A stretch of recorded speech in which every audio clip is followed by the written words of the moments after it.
Shalom. First and foremost, I want to give all praises, honor, and glory to Yahweh, Bahashem, Yahushua, Bahashem, Kakadash. Next, double honors to the elders and apostles of Great Millstone who rule well. Peace, love, and salutations to the hopeful elect. This is your brother Dawada from the Men of Valor Camp here in Greenville, South Carolina, coming back with another video in sincerity and in truth, the Lord willing, it can be edifying. And the title of this video is going to be something to the effect of, right, it's going to hit like a ton of bricks. And what I'm referring to is when all hell breaks loose, all right, when the instability fully sets in, all right, and there is no turning back to the way that things were, okay, because everything is a bit calm. We see, it's like the quiet before the storm, so to speak, all right, where the prophets and those that have the eyes to see can see that there's about to be a massive change, all right, there's about to be massive disruptions on a carnal and a spiritual level. All right. But as to these people, when it hits, it's going to hit like a ton of bricks, man. All right. So I have this right here starting in the book of Sirach, chapter 5. And I'm going to start at verse 6. It says, "Say not his mercy is great." Whose mercy? It's speaking about the Most High Yahweh. Okay. You're not supposed to say that. Now, we understand that the Lord is merciful. Okay. Because we've all sinned and fallen short. All right. But he has a remnant that he will bestow mercy upon. That was set up from the foundation of the world, and that's not anything that we did in particular, right? Because it was already set up from the beginning, right? And we're just playing out our roles, and we're doing what's pleasing to Yahweh Bashem Yahushua, so that we can be a part of that number, all right? To solidify that, a spot and a place in the Lord's mind when it comes to mercy, when He pours out His judgment. Okay, what you're not supposed to say, hey, His mercy is great, and this is speaking about these wicked ass people, man. Because they think that God is just all love. They always say that God is love. Well, yeah, that's true. All right. But He also brings evil upon people, man. All right. He hates sinners. All right. They have that saying in the Christian church that the Lord hates the sin and loves the sinner. That's not true. Okay. Because the scriptures say otherwise, man. All right. This is what that's speaking about. These people that want to say, oh, the Lord's mercy is great, that they can just be fucking wicked. I and do what they want, and they believe that the Lord is not going to punish them for the evils that they do. All right, but verse 6 again, it says, "And say not his mercy is great. He will be pacified for the multitude of my sins." Right, he's just going to overlook it. All right, now for the elect, all right, which will, we are in sinful flesh. We do go off. All right, but everybody's not of the elect, man. All right, the mass majority of people believe that they're good. Look how they act, man. All right, the pride that they have on them, they think that nothing is ever bad going to happen to them. All right, it says He will be pacified for the multitude of my sins, for mercy and wrath come from Him. Okay, that's that balance.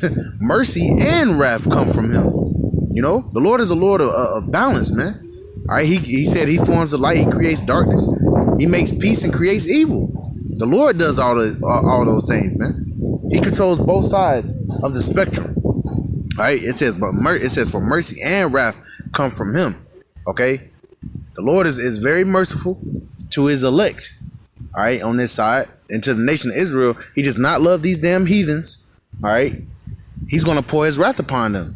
And the 2/3 of our people that don't want to get right, all right, that are spiritually Gentiles, spiritual heathens, okay, they're going to feel the Lord's wrath too. It says, for mercy and wrath come from Him, and His indignation resteth upon sinners. Did He say, oh, it's just a sin? No, He said it rested upon sinners, man. That righteous hatred. Because that's what indignation means. All right? And the Lord, He hasn't forgotten what you damn people have done, man. All you people. All right? If you're not of the elect, man, the Lord is remembering, especially if you're an Israelite, the Lord is remembering your iniquity. And He's going to recompense that unto you. All right? Galatians 6 and 7. Be not deceived, the Most High is not mocked. For whatsoever a man soweth, that shall he also reap. All right. Once again, it says, "And His indignation resteth upon sinners." It says, "Make no tarrying to turn to the Lord, and put not off from day to day." Right. You're not supposed to make a tarry. You're not supposed to tarry, basically. So like it, you're not supposed to do it when you want to do it. Like we always mention, being in that spirit, like G Herbo's in, that he's going to serve the Lord when he's old and basically on his deathbed. You can't do that. All right, and it's going to explain why. It says, "Make no tarrying to turn to the Lord, and put not off from day to day. For suddenly shall the wrath of the Lord come forth, and and in thy security thou shalt be destroyed and perish in the day of vengeance. And that's basically what I wanted to go into in this lesson. All right, that's why the Lord is telling you, don't, hey, make no tarrying to turn back to him. Read in Isaiah 55, seek ye the Lord while he may be found, while the prophets are out prophesying. All right, the Lord is putting the spirit on us to show our people where they're going off, and it's for their benefit. It's not for their hurt. Although our words may be harsh, all right, hey, words, man, won't physically necessarily put you to death, man. Us speaking to you, all right, which, you got to take that with a grain of salt, because, all right, the words of the Lord are very powerful. It says that in Hebrews.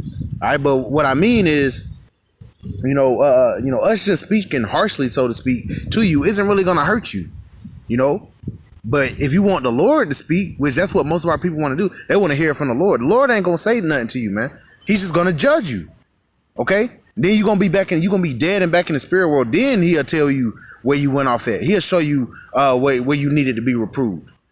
All right? But that's why the Lord is extending his mercy now to the house of Israel, saying, make no tarrying to turn to him. Because when that destruction comes, it's going to hit like a ton of bricks, man. And that's a old saying, in the world, but it's going to hit hard and it's going to hit fast, man. You're not going to know from whence it came. All right. Which we see where it's coming from, as the scriptures say, we're not in the dark, man. All right. We see what's going on. We're being circumspect. All right. But our people, the 2/3 of you so-called Negroes, Latinos, Native Americans, as well as the rest of these people in America, Babylon the Great, especially, all right, they're blind, man. They're spiritually blind. They don't know what the hell's going on. And even if some of them do, all right, especially like these Edomites that know about, the famines that are coming and all this stuff. Hey, if they're not in the, if they're actually heathens, if they're actually Edomites, all right, it don't matter if they know or not. They still gonna be destroyed. Okay, this is only for the elect. All right, but hey, nobody's gonna be able to say they weren't warned. Now, like the scripture say, this gospel shall be preached throughout all the world for a witness unto all nations, and then shall the end come. That's when the end is gonna come. And we're seeing that the ministry of the prophets is winding down. All right, the Lord is bringing more and more prophecies, man. All right, he says when he sends these plagues, they're not going to draw back, So the Lord is he's bringing the end of this of this wicked system. So to the people that to the Israelites that still haven't repented, all right, you need to repent, man. All right, we know all of you aren't going to. All right, there's going to be more Israelites that get put to death than be saved, but hey, we still have to send a warning while we can. All right, because we can still put our videos up on YouTube. We can still go out on highways and byways. All right, but we're seeing that Jake is hard-headed as hell, man. All right, this isn't going to be no ongoing thing. We're not going to be here 50 years down the line still trying to tell Jake to wake the fuck up, man. All right, we're not going to be in that spirit. The Lord's bringing this judgment swiftly. He's bringing this devil upon you swiftly, man. All right, so in your security, like it says, I'm going to read it again. Verse 7 again, make no tarrying to turn to the Lord, and put not off from day to day. For suddenly shall the wrath of the Lord come forth, and in thy security, in your security, when you thought you was all good, you about to buy a new house, about to buy a new car, you started this new job, in your security, right? Or even in the comfort of your own home, where you think you're most secure. It says, in your security, thou shalt be destroyed and perish in the day of vengeance, right? Because the Lord has it out for those that sin, man. That you just think that God ain't gonna do nothing to you. God is okay with your fucking wickedness and your folly. He's not. All right, he's about to put the smack down on you people. And when it comes, it's gonna hit you like a ton of bricks. Let me grab something else.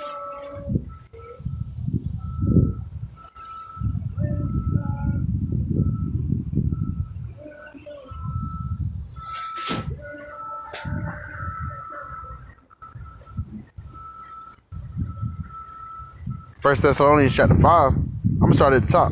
Verse 1, it says, but of the times and seasons, brethren, ye have no need that I write unto you.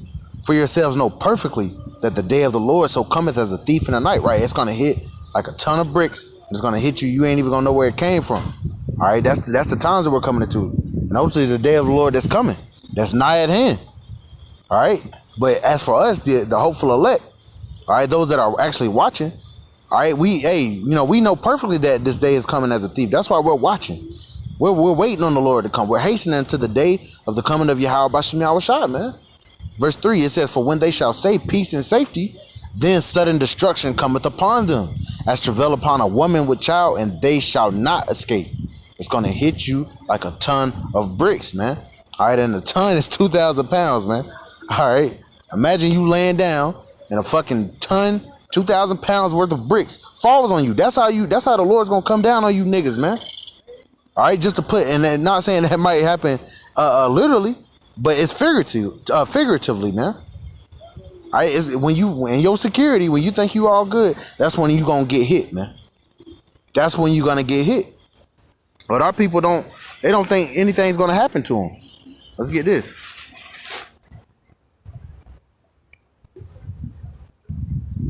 The book of Ezekiel, chapter 12.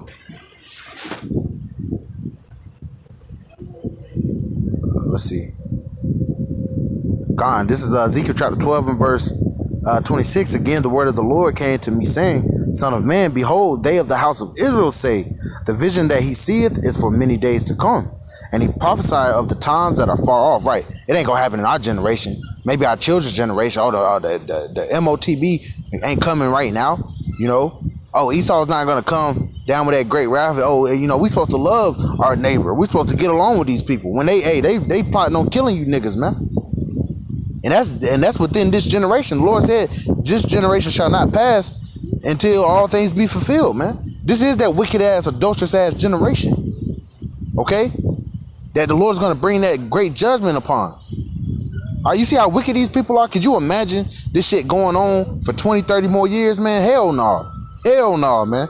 That's why the Lord is shortening the days. But our people don't think that all hell is going to break loose soon. And that's why when it hits them, once again, it's going to hit them like a ton of bricks, man. Okay. One more through the Spirit.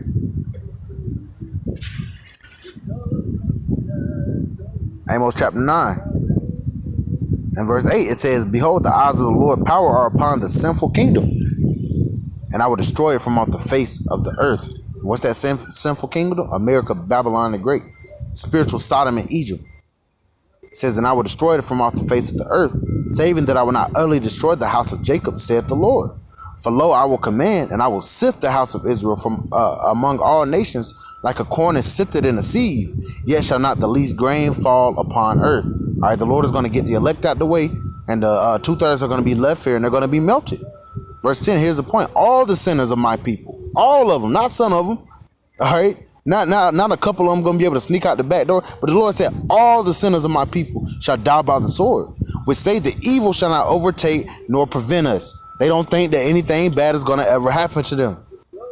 And once again, it's going to hit them like a ton of bricks, man. And that's the point. And it's coming soon, man. All right? The Lord willing, this is edifying. I want to give all praise, honor, and glory to Yahweh Bashim Yahushua, Bashim Makakadash. Double honors to the elders and apostles, the great millstone who rule well. Peace, love, and salutations to the hopeful elect. Till next time, shalom.